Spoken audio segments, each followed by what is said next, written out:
ಪಂಡಿತರೆ, ಈಗ ರಾಶಿ ಭವಿಷ್ಯಗಳನ್ನು ನೋಡೋಣ. ಮೊದಲಿಗೆ ಮೇಷರಾಶಿಯವರ ಶುಭಾಶುಭ ಫಲಗಳು ಹೇಗಿದೆ? ಈ ವರ್ಷ ಆರಂಭದಲ್ಲಿ ಗುರು ಮೇಷರಾಶಿಯಲ್ಲೇ ಇದ್ದಾನೆ. ಆನಂತರ ಗುರು ಅಲ್ಲಿಂದ ಸ್ಥಾನಪಲ್ಲಟವಾಗಲಿಕ್ಕಿದ್ದಾನೆ. ಹಾಗಾಗಿ ವರ್ಷದ ಆರಂಭದಲ್ಲಿ ಕೆಲವಷ್ಟು ದಿವಸ ಅನುಕೂಲಕರವಾಗಿದ್ದರೂ ಸಹ ಮಧ್ಯದಲ್ಲಿ ಆರೋಗ್ಯದ ವ್ಯವಸ್ಥೆಯಲ್ಲಿ ಸ್ವಲ್ಪ ಮೇಷರಾಶಿಯವರಿಗೆ ಆರೋಗ್ಯದ ಬಗ್ಗೆ ಕಾಳಜಿಯನ್ನು ತೆಗೆದುಕೊಳ್ಳುವಂಥದ್ದು ಅವಶ್ಯವಾಗಿರ್ತದೆ.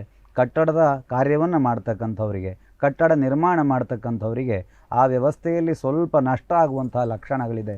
ವರ್ಷದ ಅಂತ್ಯದಲ್ಲಿ ಮೇಷರಾಶಿಯಲ್ಲಿ ಈ ವಿದ್ಯಾರ್ಥಿಗಳಾದಂಥವರಿಗೆ, ವಿದ್ಯಾಕ್ಷೇತ್ರದಲ್ಲಿ ತೊಡಗಿಸ್ಕೊಂಡಂಥವರಿಗೆ, ಕಂಪ್ಯೂಟ್ರು, ವಿಜ್ಞಾನ, ಮಾಹಿತಿ ತಂತ್ರಜ್ಞಾನಗಳಲ್ಲಿ ತಮ್ಮನ್ನು ತೊಡಗಿಸ್ಕೊಂಡು ಯಾರು ಮೇಷರಾಶಿಯ ವ್ಯಕ್ತಿಗಳಿದ್ದಾರೋ, ತೊಡಗಿಸ್ಕೊಂಡಂಥ ವ್ಯಕ್ತಿಗಳಿದ್ದಾರೋ ಅವರಿಗೆ ಈ ಒಂದು ರಾಶಿಯಲ್ಲಿ ವರ್ಷದ ಅಂತ್ಯದಲ್ಲಿ ಅಂದರೆ ಅಕ್ಟೋಬರ್, ನವಂಬರ್ ನಂತರ ಒಳ್ಳೆಯ ಫಲಗಳಿದ್ದಾವೆ. ಹಾಗೆ ಗೃಹಿಣಿಯರಿಗೆ ಅನುಕೂಲಕರವಾದಂಥ ವ್ಯವಸ್ಥೆ ಹೇಳ್ತಕ್ಕಂಥದ್ದಾಗಲಿಕ್ಕಿದೆ.